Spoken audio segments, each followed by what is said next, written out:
किसी जमाने में एक छोटे से गांव के बाहर एक पुरानी हवेली खड़ी थी। लोग कहते थे कि वो हवेली किसी समय राजा की थी, लेकिन अब वो सुनसान और वीरान पड़ी थी। लोग उससे डरते थे और रात के समय उसके पास जाने से भी घबराते थे। गांव में यह अफवाहें फैली हुई थी कि हवेली में रात के समय अजीबोगरीब आवाजें आती थी। एक दिन गांव के एक युवा लड़के अर्जुन ने यह तय किया कि वो इस हवेली के रहस्यों का पता लगाएगा। अर्जुन का मन बहुत साहसी था और वो किसी भी खौफ से नहीं डरता था। गांव वालों ने उसे बहुत समझाया कि वो हवेली के पास न जाए, लेकिन अर्जुन ने किसी की नहीं सुनी और रात के अंधेरे में वो हवेली की ओर बढ़ने लगा। जैसे ही वो हवेली के पास पहुंचा, उसे महसूस हुआ कि हवा में कुछ अजीब सा था। हवेली के अंदर से कुछ आवाजें आ रही थी, जैसे कोई चीख रहा हो या फिर कोई किसी चीज से टकरा रहा हो। अर्जुन ने दरवाजा खोलने का फैसला किया और वो धीरे धीरे अंदर दाखिल हो गया। हवेली अंदर से बहुत ही पुरानी और खंडहर सी लग रही थी।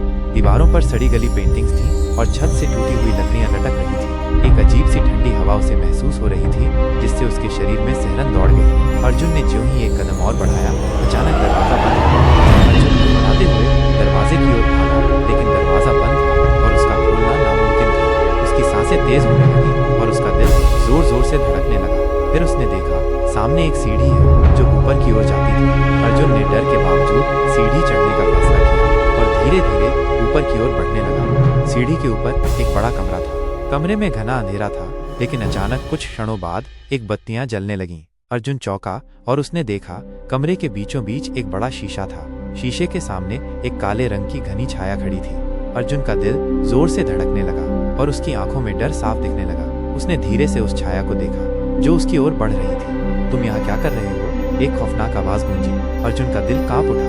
ये आवाज मानो उसकी आत्मा को सहमा रही थी। वो कुछ बोलने की कोशिश करता, लेकिन उसकी आवाज हल्की हो गई। छाया और पास आ गई थी। जैसे ही वो उसके पास पहुंची, अर्जुन ने देखा वो छाया एक औरत की थी, जिसके चेहरे पर खून से सने हुए निशान थे। उसके बाल बिखरे हुए थे और उसकी आंखें ऐसी थीं जैसे वे किसी और दुनिया से आई हो। तुम यहाँ क्यों आए हो? वह औरत फिर बोली। अर्जुन घबराते हुए बोला, मैं केवल आपके बारे में जानना चाहता था। औरत हंसी, लेकिन कोई सुख नहीं था। उसकी हंसी सुनकर अर्जुन के शरीर में और ज्यादा सिहरन दौड़ गई। तुम नहीं जानते तुम क्या कर रहे हो? वो औरत बोली, ये हवेली एक शापित जगह है, यहाँ आने वाले कोई नहीं बचते। अर्जुन समझ नहीं पाया कि वो क्या कह रही है, लेकिन उसकी बातें सुनकर उसे यकीन हो गया कि ये जगह सच में भूतिया है। वो औरत आगे बढ़ी और अर्जुन को चुपके से छू लिया। अर्जुन ने महसूस किया कि उसके शरीर का तापमान अचानक बहुत बढ़ गया, जैसे वो आग में जल रहा हो। तुम अब यहाँ से कभी नहीं जा सकोगे। औरत की आवाज अब और तेज हो गई। अर्जुन कांपते हुए चिल्लाया, क्या चाहते हो तुम?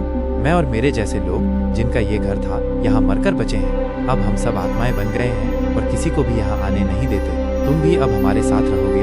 औरत बोली और उसकी आंखों से खून टपकने लगा। अर्जुन ने डरते हुए एक आखिरी कोशिश की और दौड़ते हुए कमरे से बाहर जाने के लिए भागा, लेकिन हवेली ने उसे और भी फंसा लिया। हर कदम के साथ वो और भी खोता गया। हवेली के भीतर अजीब आवाजें गूंज रही थी और अर्जुन को ऐसा लग रहा था जैसे अब वो बाहर नहीं जा पाएगा। अर्जुन भागते भागते फिर उसी कमरे में वापस आ गया जहाँ उसने औरत को देखा था।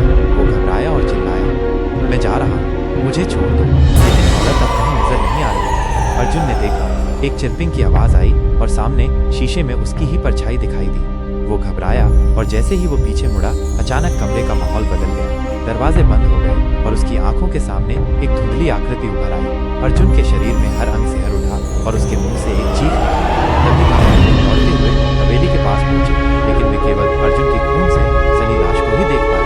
हवेली अब भी वैसी की वैसी खड़ी थी, जैसे कुछ भी नहीं हुआ।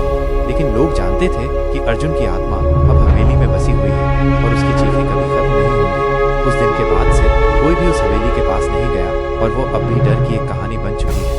अर्जुन की आत्मा अब भी हवेली में बुरी तरह से तड़प रही है और वो किसी को भी जाने नहीं देती।